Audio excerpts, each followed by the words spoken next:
Ya que muchos lo pidieron, déjame arruinarte el día en 1 minuto y medio. Este de aquí es el pez luna, posiblemente el animal más miserable e inútil que ha existido en la Tierra. Esta esfinge flotante es el pez vertebrado más grande que existe, pesando hasta las 3 toneladas.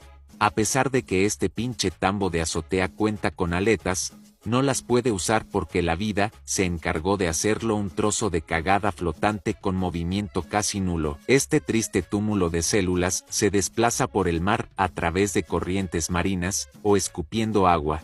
Como podrás imaginarte, solo un animal muy pendejo podría ser presa de esta mancuerna marina. Y sí, esta es la